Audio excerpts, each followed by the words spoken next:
welcome back to my channel. This is gonna be one of my theater monologues, and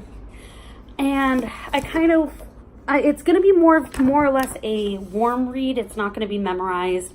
It's not going to be perfect, but I went through this monologue, and as you can see, there's all kinds of different little notes in here for myself, and so if you guys want to see a video on how I break down a monologue, let me know. I would be happy to do it. But I wanted to show you guys kind of how I go about doing a monologue, and after watching Thomas Sanders' most recent video he put out, I just really felt inspired to get back into my theater and get back into the thing I love. And so I just went online and I found a bunch of different monologues, and the one that I chose to do is I believe it's a standalone by Kelly Powell, and it's called And Turning Stay, and it's from aceyouraudition.com. And so the synopsis of this little scene is that Amy is in high school. She has been led on by boys and had her heart broken more than once. So I went through it and I kind of highlighted the things that the author or the playwright wanted me to kind of feel or see or say specifically. And then I've read through it at least twice at this point. The first time I kind of read through it and put through my pauses, and then I went through and I put in a little bit of emotion, and then when I just went back through it, I put in a little bit more emotion and realized where I really pause and where it's really important.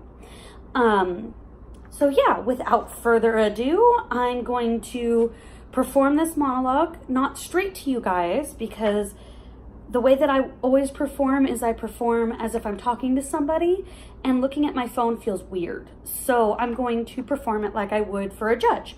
So you guys would be my judge. Yeah, so without further ado, here we go. Okay, so now that I'm in place, Mark, who is my ex-boyfriend in this case, Mark is standing here in front of me, right to my left. And then that way you guys can see the emotion, you can see it all without me feeling weird talking straight to the camera. All right, so.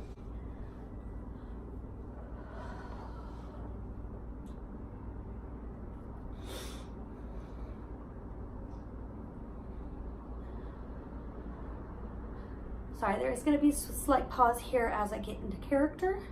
It does take me just a minute, but I feel like that's authentic and I would want you guys to see it. So I'm gonna do that.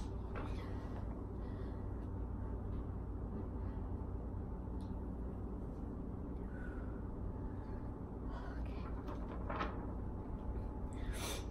Don't you dare walk away from me.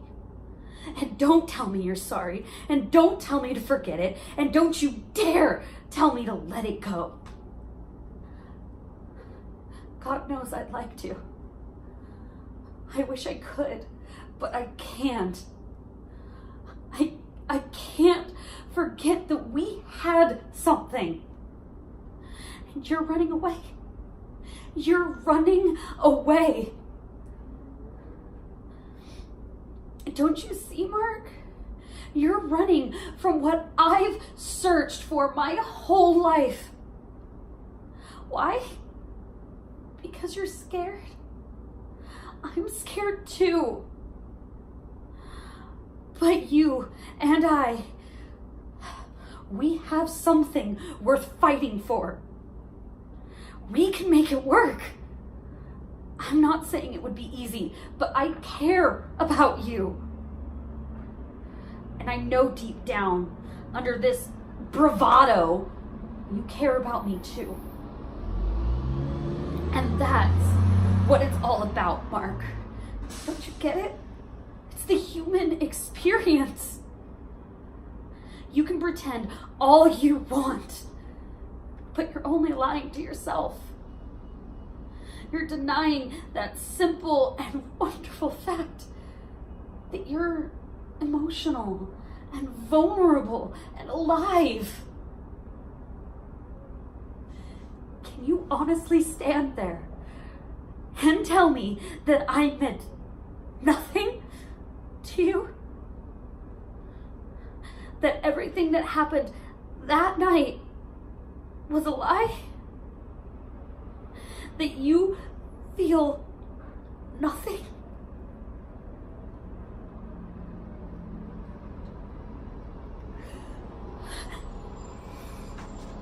I feel sorry for you, Mark. I'll move on. I'll find someone else. I'll be all right. Because I will know that I tried. That I did everything I could. But someday, you will look back. And you will realize what you threw away. And you'll regret it. Always.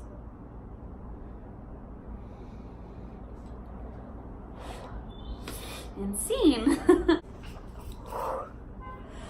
Okay, so that again was And Turning Stay by Kelly Powell, and I found it on aceyouraudition.com. Wow, this video is really short. Let me see here. Let me see if I can find one of my other ones and just do a complete cold read for you guys. See if I can find one of my comedic ones for you guys. I think I'm gonna do this one. Okay. It's a long one, but a cold read on it should be perfect. So, okay, so this one is from, I believe, Broadway.com. Just make sure. Nope, from monologuegenie.com. And I'll have some links down in my description of where I found these monologues. So that if you want to check them out or check out other monologues that they have, you can. So this is a monologue called My Tattoo Monologue.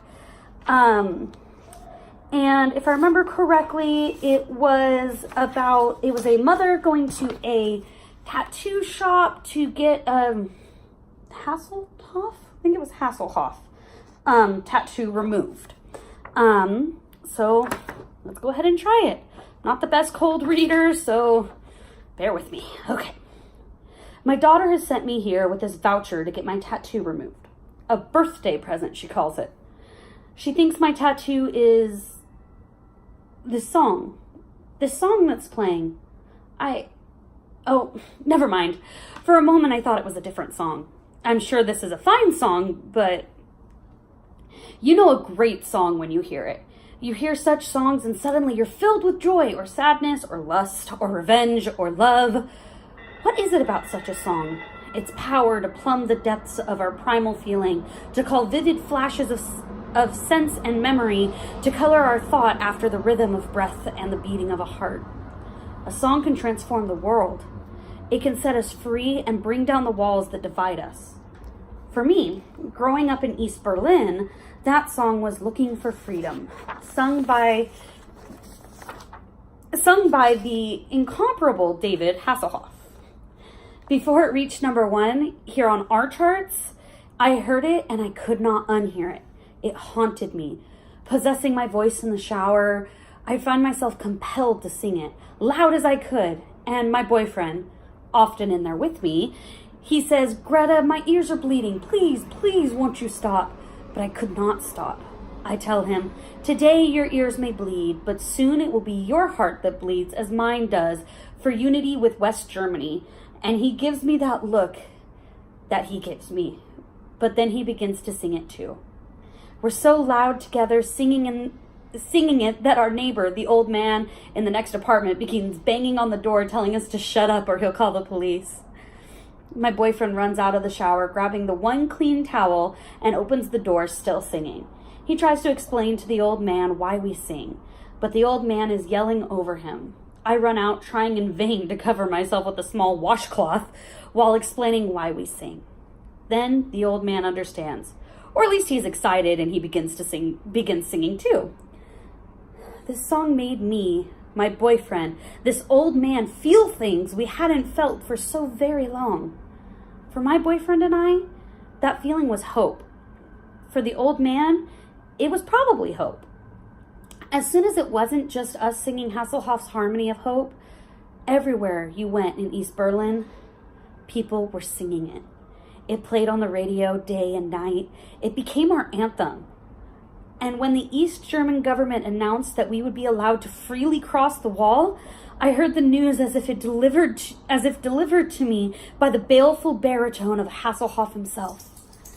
New Year's Eve, 1989. I stand with my brethren at the crumbled wall, east and west together, and there he is, Hasselhoff, in a crane, hoisted above the crowd, a god in the machine. My boyfriend grips my hand tightly. The old man grips my other hand tightly. I feel strange about it, but more than anything, just pure, powerful joy. And then he begins to sing the anthem, Looking for Freedom. Many of us are crying because we know that we have found it. We know that Americans laugh at him. They do not understand, like we do, this beautiful man, this perfect brown curling locks, his perfect brown curling locks, his soulful melodic ways. But we do. We watch transfixed as he sings, moving about excitedly as he in his cool leather jacket, a jacket so awesome it has flashing lights on it. For we, the formerly oppressed, can watch such a sight without any irony, without any what you now call snark. We are not snarky, we are free. 20 years later, I look back on that moment and I do not feel ashamed that I adored this man. I do not apologize for the way he moved us all. My daughter and her American husband can laugh at it if they want, but I lived. And yes, I have the tattoo to prove it. I wear the face of Hasselhoff upon my left breast. I wear it with pride. That is why I'm ripping up this voucher and I'm leaving. That took a turn that I wasn't expecting it to take, but that was fun. So I hope you guys all enjoyed this video. I just felt so inspired by Thomas Sanders that I couldn't help but do something for my channel, do something having to do with theater, since I've been having trouble finding a theater out here to perform in, or even to help out with a performance of. But I'm hoping to be able to do so soon, and I'm hoping that one of these monologues I might use for an audition or something. I just really hope that I find my passion for daily life again. Because without theater in my life, I go through the motions. I go to work, I do enjoy my job, but it's not the same as having theater in my life. So if you guys really did enjoy this, and I really hope you did, please like and subscribe down below and comment to me and let me know if you want to see how I break down a monologue, like while I'm looking at it. Or if you want to see a more polished version of this monologue, or even if you just want me to do more theater type things. I would love to hear from you all, and I would love to get more input. And I am going to send this to Thomas Sanders. So if you're watching this, Thomas, thank you for being you. Thank you for giving me the passion that I've needed back. Thank you for giving me the inspiration, reminding me of my love of theater. I can't thank you enough for it. Just watching you, doing your videos, being yourself, following you on Twitter and watching all of your posts, you inspire me every day, and I thank you for everything that you have inspired me to do. And yeah, so I hope you all like it. Bye.